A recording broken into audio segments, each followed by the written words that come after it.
You know what I find exciting? Going on an adventure. But when you can see that the initial adventure is just a really long journey, it kind of gets intimidating.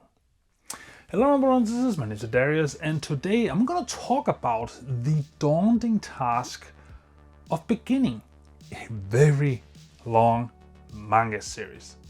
And that might be a bit weird coming from me because I actually have a few long manga series in my collection, but recently I started to try and collect a really big one, which is Kingdom. Now, right now it doesn't seem as much because I only have 3 volumes in my collection and there's only 4 or 5 out in English.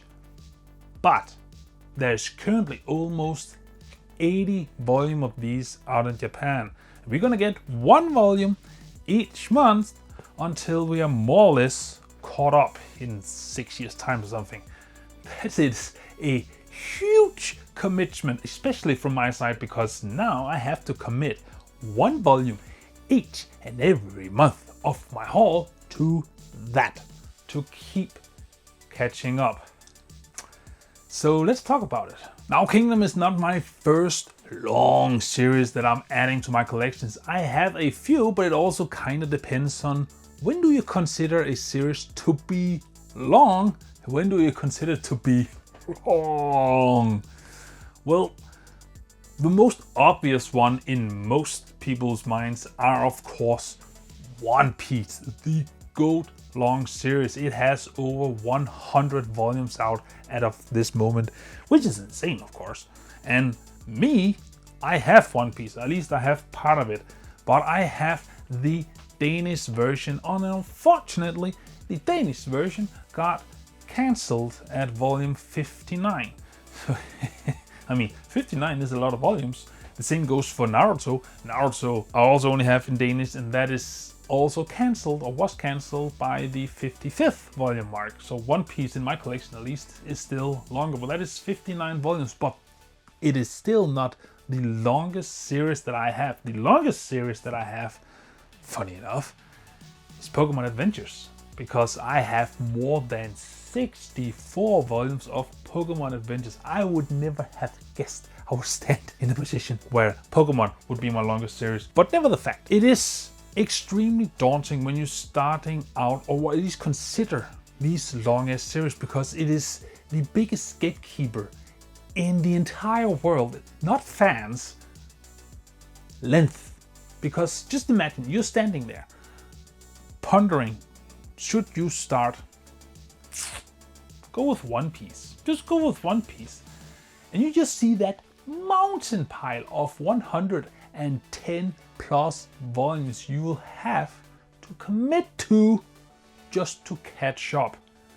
Not only is that a big financial investment, but you also need to consider where you're going to put it. I mean, these things take up a huge amount of shelf space. That is also probably why most people are finding it difficult to starting out a new series if it is extremely long.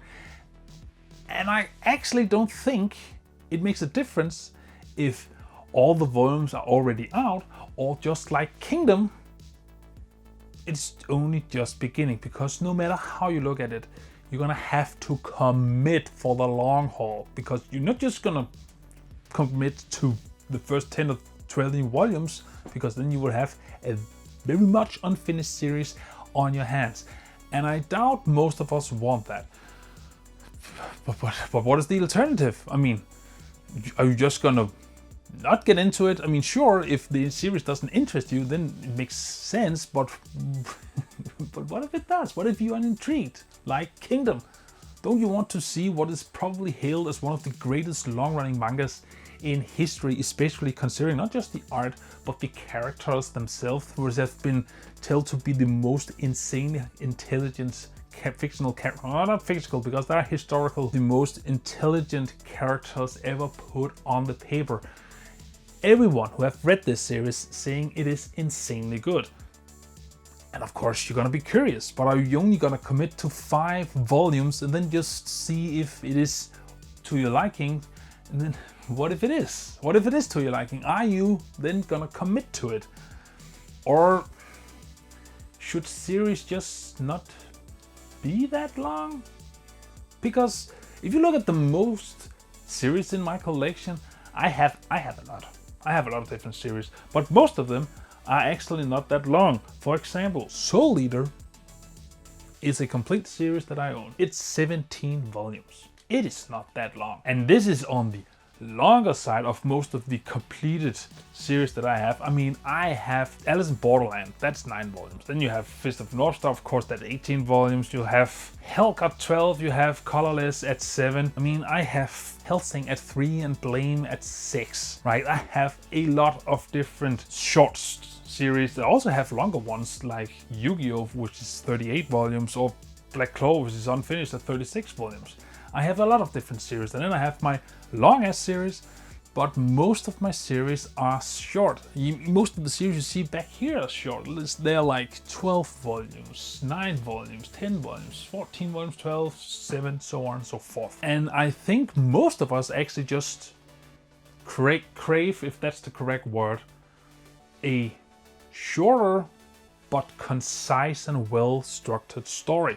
That is what most of us want. That is what we are mostly comfortable collecting, because we don't have to dedicate as much space for that series, and we can accumulate a lot more different type of series, different genres of series aimed at different demographics.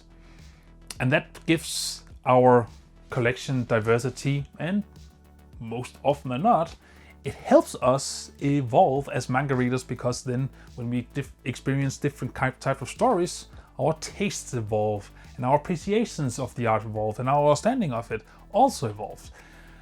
So what is then the appeal of getting a long ass story like One Piece, or the, I guess, star of this video, Kingdom?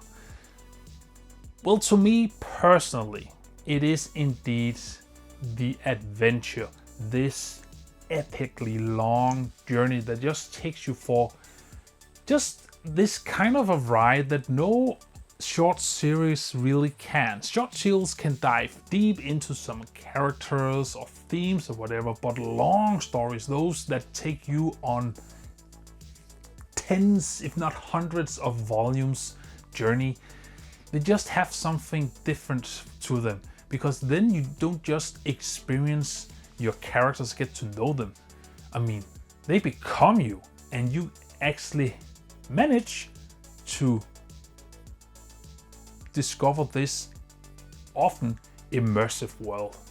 And I think that is the most appealing thing, at least for long series to me. It's not just that the characters have a lot of room to grow and change in, but the world become a character of itself, because now the author have time on their hands to dedicate pages upon pages, chapters upon chapters, volume upon volumes for the world itself, the world building, the history. And it just becomes more tangible, but it also, in my opinion, becomes more exciting, because again, it is a vast world with infinite possibilities just waiting for you to explore it. Yes, the narrative is pretty straightforward, because you're just following whatever the author wrote, but still it's just the sensation that at least I get, and that's why I like to actually get these series. But that still begs the question, what do we do then when we are faced with the question, should I just dedicate? I mean, of course there's an easy answer, right? It's either yes or no. Are you going to dedicate financially and space to that series? Then go for it. If not, then not. But I still think there are ways to actually approach these long ass stories as a collector that can at least make it less daunting for a new collector, and also give clean cutoff points, because that's what we want.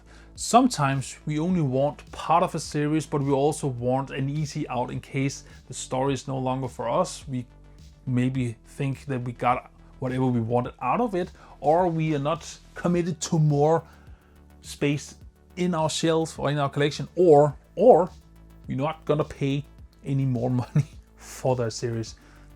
There are actually, in my opinion, 2 stupidly long series that nails this concept. One is also a series that I just started collecting, which is Baki. The great thing about Baki is that it is divided into parts. Mainly, you have the main story of Baki, which is the first 3 parts. Part 1, 2, and 3 tells the complete story of Baki. Now, mind you, it is still stupidly long. This, the first one, is 44 or 45, I can't remember the exact amount, volumes long. And these are 2-in-1s. That is still a 22 volume commitment just for part 1. You still have part 2 and part 3 to commit to if you want the complete story. But if you are only gonna commit a short amount of shelf space, then you can go with part 1. Could also go with part 2. It's gonna be a bit more confusing because that's how Baki is structured, but you could do it. But if you want a more clean in and out point series than Baki, because kind of committed to part 1 if you want to get into the story, then the GOAT of that is actually JoJo's Bizarre Adventure. Now, JoJo's Bizarre Adventure as well as Baki, when you just count the singles, have pretty sure more volumes released than One Piece. They're even longer. They have also been running for longer, mind you. But the great thing about things like JoJo's Bizarre Adventures is it's divided cleanly into parts. You have part 1, part 2, part 3, all the way up until part 7, at least in the English release. And you could more or less just pick any random part of that and just read only that. Yes, there gotta be a few holes in there, kind of, explanation of the power system, the world, and some of the parts are affected by earlier parts, but you're still gonna get drip feed enough information so you actually know more or less the context of it all. And there, most of the parts are only 9 volumes long. So it is a much smaller commitment, and you can still easily pick whatever part you want to actually dedicate yourself to. And then if you think that is enough for you, you're just gonna dip out, then you have a clean getaway. And I think that is something that we want more of when we have extremely long series. That is something both Kingdom and One Piece unfortunately doesn't provide. Yeah, kinda One Piece does, because it does have a part 1 and part 2, just like Naruto has Naruto and then Naruto Shippuden. But if you want part 1 and all of part 1 of One Piece, you're still gonna commit to 61 volumes. It is a long ass, Jesus Christ. But that still brings the question over to you, because at the end of the all, what is kind of the cutoff point for you to stop considering if you actually want to collect a long ass manga series? For some, 10.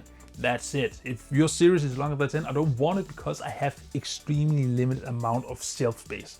For others, it's 50. And then others, like me, there really isn't a number. If the series is good enough, then I'm gonna collect all of it. But I'm very curious to hear what you think. And also, how are you dealing with the dilemma of the lack of shelf space? Because I just committed to Kingdom. I don't have room at the moment for 78 volumes.